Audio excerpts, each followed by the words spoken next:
Hey, welcome back to another video ministry. We're back in our mindfulness study, and we're now at part 5. Part 5 is called Mindfulness of Outsiders. Now, right away, if that title kind of makes you bristle, if that title seems kind of tone deaf and gives you a no feeling, then congratulations. You're a normal, compassionate human being from the last 100 years or so. Um, the implications and the connotations of the word outsider are, of course, not positive. By our modern ears, they insinuate separation of those who are in versus those who are out, those who are chosen versus those who are not. It's really an unfortunate term. But outsider is used repeatedly in the Bible as simply a factual statement, meaning those who are outside Christianity or the actual church. And here's a couple examples. In the American Standard, we got 1 Corinthians 5, verse 12. And Paul asks, well, what do I have to do with judging outsiders? If you read that in the NIV, it says, what business is it of mine to judge those outside the church? Outsiders there translates to those outside the church. Over in Colossians, Paul says, be wise in the way you act towards outsiders. Make the most of every opportunity. Now, if you read that in the contemporary English version, it says, when you're with unbelievers, always make good use of the time. So there, outsiders translating to unbelievers. Unbelievers, those outside the church. It's a funny expression even then, outsiders is, because by most definitions, at the time it was the Christians who were the weird ones, the outsiders, the extreme minority. Christians were surrounded and vastly outnumbered by people who belonged to either the Jewish faith or were likely immersed in the multi-god society of the greater Roman Empire. They hadn't been exposed to Christians, and they hadn't met Jesus. Today, there aren't that many people who haven't been exposed to Christianity. That doesn't necessarily mean they've met Jesus, of course. But for the purposes of this talk, we'll maybe look at both people who haven't met Jesus and people considered to be outsiders in the modern sense of the word. Because I think if we find that we're welcoming and loving and accepting to the outsiders in the modern sense of the word, we're going to be welcoming and loving and accepting to outsiders in the way that Paul means it over here. And I'm going to confess that I'm not entirely sure how the accepted idea of mindfulness fits here, like the modern definition of mindfulness, like a solitary practice, focusing, hyper-focusing on the present moment without judgment. I think maybe in the context of this, we're more talking about being attentive to outsiders, being cognizant, having the imagination to put yourselves in the shoes of these people. So, first things first, let's talk about Jesus. I don't think that should ever be far from our ministry, especially on a Sunday. But with this topic, especially because, as you know, again and again and again, Jesus took flack and he took criticism from those around each time he would reach out to the outsiders. And we get a great view of this in Luke chapter 15, the parable of the lost sheep. And we'll read the whole parable. Verse 1 and 2. Now the tax collectors and the sinners were all gathering around to hear Jesus. But the Pharisees and teachers of the law muttered, this man welcomes sinners, and he eats with them. So out of the gate here, 2 verses into the story, sinners were gathering around to hear Jesus. What kinds of words was he saying? What kinds of teachings was he given that were so attractive in a way to those people who had been traditionally shunned and shamed from learning about God? These people suddenly felt invited. Suddenly they were welcomed. Suddenly they didn't feel judged but accepted. Jesus genuinely wanted to teach them this stuff. What does that tell you? What does that tell you about the tone he must have had, the message he must have had? Even the tax collectors, the people who were perceived by their community to be traitors, to be willing to sell out their culture and religion and heritage for coin, they were hated because of that. But they felt the warmth of Jesus, and they were hungry for that warmth. They were all gathering around to hear Jesus. You've heard the term preaching to the converted. It's not the kind of message Jesus was preaching here. He was preaching to people who again and again and again were told, you aren't even a good candidate to be converted. And because of it, the people were gathering. The words and teaching felt good to those hurt people. But, verse 2, the Pharisees and teachers of the law muttered, this man welcomes sinners, and he eats with them. But the gatekeepers to God muttered. The people who decided who was in and who was an outsider. The people who decided who they wanted to be associated with, who they wanted to be counted with. They muttered, not these people. Oh boy, not these people. These are not our kind of people.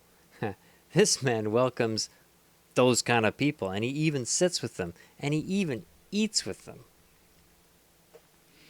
Verse 3, so Jesus then told them this parable. Suppose one of you has 100 sheep, and loses one of them.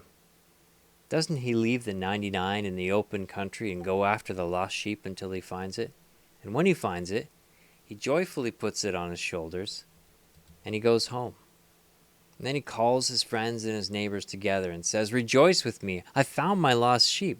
I tell you that in that same way there will be more rejoicing in heaven over one sinner who repents than over 99 religious persons who does not need to repent.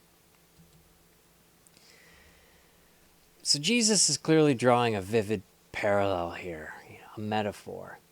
He's the shepherd. The Pharisees are the ones that are already safe in the fold, and these outsiders are the ones that Jesus says are worth going after.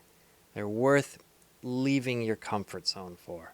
They're worth leaving the safety of the pen, going out in the night, going out in the dark to find that one. And to rejoice over that one, to celebrate over that one. Even more so than the ones who weren't astray. And what that shepherd didn't do is say, well, I've got my flock right here, and that other sheep knows where to find us. That other sheep knows she's welcome here, and if that sheep wants, she can go searching for us on the internet and figure out where our pen is, and figure out where the door is, and the times we're gathering here. That's not what that shepherd did. And the Pharisees said, this man goes with sinners. This man sits with sinners. This man eats with them, puts himself on a level with them. How could Jesus do that? Well, when you come all the way from heaven to be born as a human, the step to outsider sinner is incomparably small. And that's what he was here for. What does that look like in your life? What should that look like in your life? What should that look like in your church? It's hard, I have a lot of sympathy for the Pharisees, and one day I'm going to do a ministry on this. Sympathy for the Pharisees. They grew up in a systematic, God-fearing culture, learning the written right and wrong from a very early age. And seeing people not following that path didn't foster great feelings. It fostered superiority, it fostered othering, it fostered us and them, it fostered a perception of outsider in the worst way. We are the sheep who decided to stay in the pen, and there's those other ones wandering off, but hey, thank goodness we're the ones who decided to stay in the pen. I think to overcome that, you have to embrace the Isaiah prophecy, the Isaiah verse. We all, like sheep, have gone astray. Here's the verse here, Isaiah 53, verse 6. I'm just blocking it there. All of us, I underline that, all of us were like sheep that had wandered off. We had each gone our own way. But the Lord gave him the punishment that we deserved. Now, Isn't that awesome that this was written 750 years before Jesus was born? I wondered what the people at that time made of that. Jesus got down and ate with these people. You don't sit down and eat with people you feel above or you feel superior to, especially in that age. It was the ultimate act of association, the common table, communion, if you want. And if we secretly have in our hearts that we're the better sheep, I mean, even secretly, we're only going to fool people for so long before people see that belief in our heart. We have to embrace that as Christians, step one is that we're all sinners. We're all saved. We're all the saved sheep, thanks to Christ. And the hard-to-face truth is that there are no outsiders. That's me, because if all things were just, I would be the outsider, and so would you. But by God's grace and an awesome rescue mission from his Son, we're accepted. All of us. There's no outsiders in God's eyes. The first step is trying to see with those eyes. Pray for those eyes. If you have a prayer list, put that on it. Okay. Just going to have a drink while you put it on your prayer list.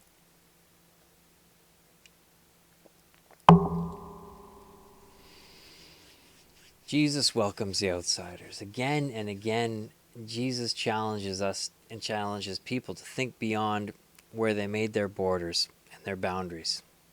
Not just for the sake of breaking those boundaries, but because he actually saw the people behind each of the labels where we put our boundaries. And when they said, here's the right sort of people who are worthy, and you see Jesus over here, he chooses a bunch of fishermen and tax collectors to be his guys.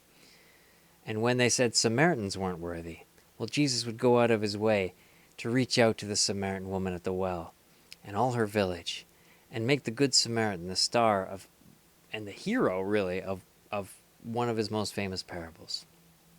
When they said children weren't worthy to run to Jesus and hang out with him, Jesus said, no, let them come. When they said women shouldn't be talked to, shouldn't be educated, shouldn't be involved in religious affairs, well, Jesus went out of his way to blow that wall down and to be close friends with women and to teach them and to choose them. When they said this man or this woman is a sinner and not worthy, Jesus went out of his way to show that, well, they weren't wrong about the sinner part, but they were wrong about the worthy part. They said the Gentiles weren't invited. The grace of God had other plans. And maybe people had ideas of the sort of respectable character they wanted to see in the early churches, who would be the right candidates for church members. And here's God sending Philip to go talk to this eunuch in the desert.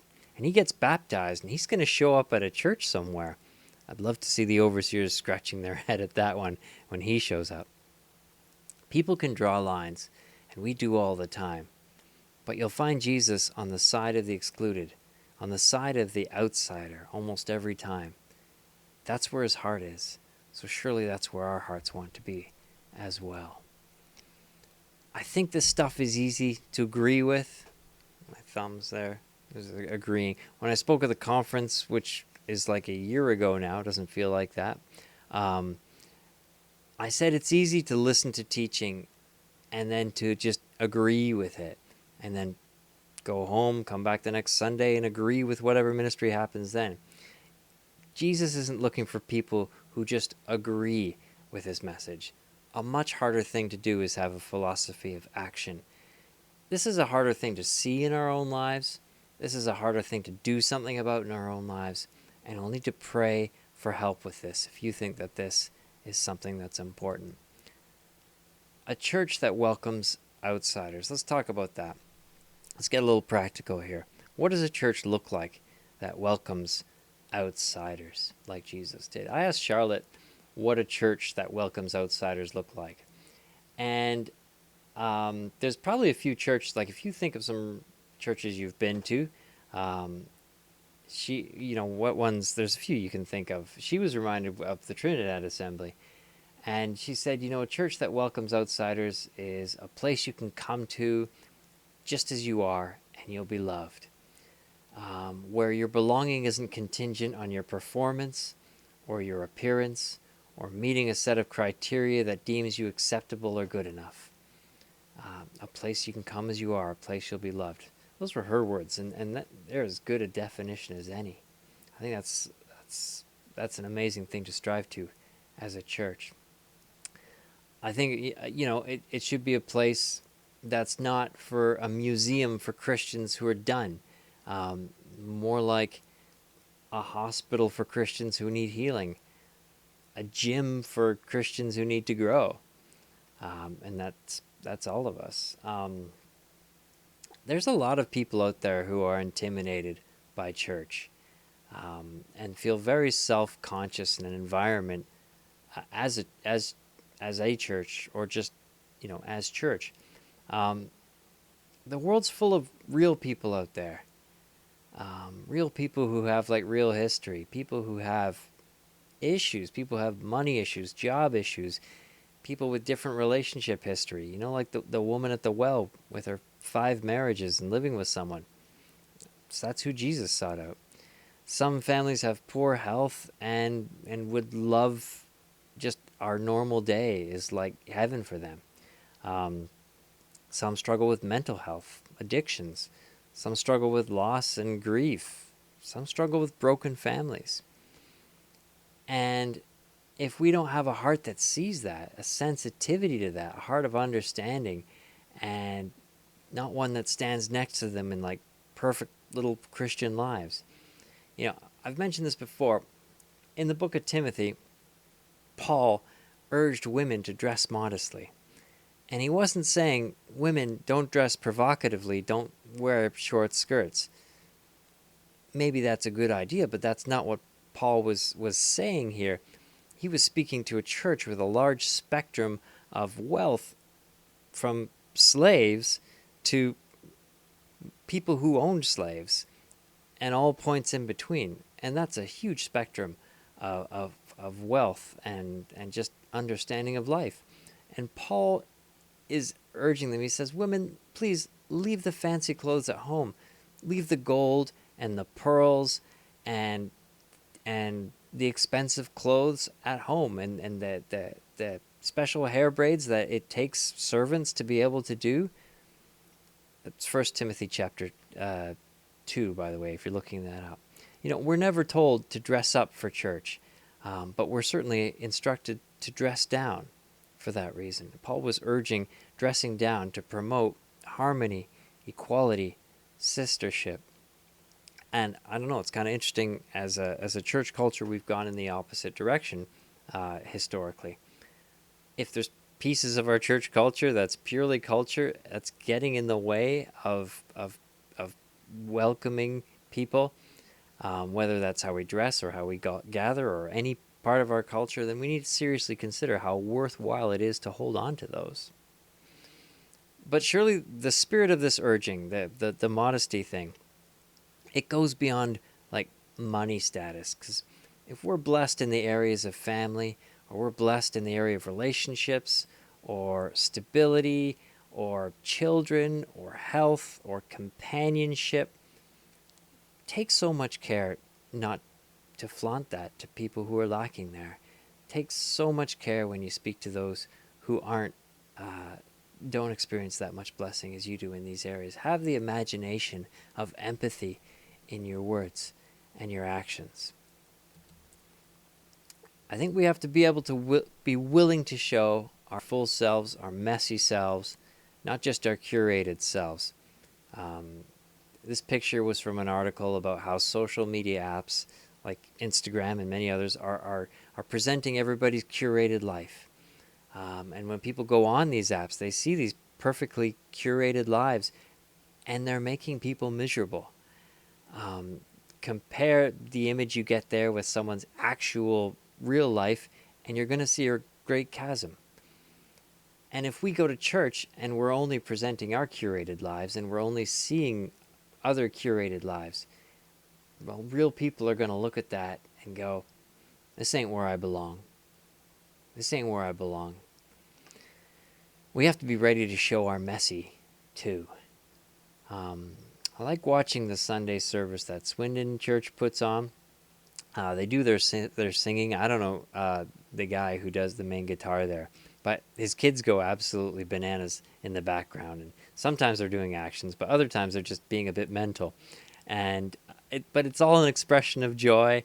And I look at that and I go, well, I got a son who digs praise times, but he often expresses it in ways that can be kind of unexpected and overly exuberant. But when I watch that, I go, I bet he'd be welcome there. And that's because they're not afraid to show they're messy. Let me just wrap up here. A church that welcomes outsiders like Jesus did. I think a church that welcomes outsiders like Jesus did is a church that doesn't think of anyone as an outsider. A church that sees everyone as a child of God on their journey. Not someone who needs to become more like us, but someone who's on their own journey to be more like Christ.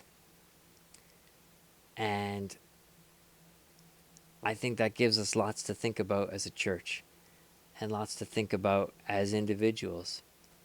And I honestly don't think it's going to happen without spending some time in prayer on this one. So I'd encourage you to do so. Okay, God bless. Thank you.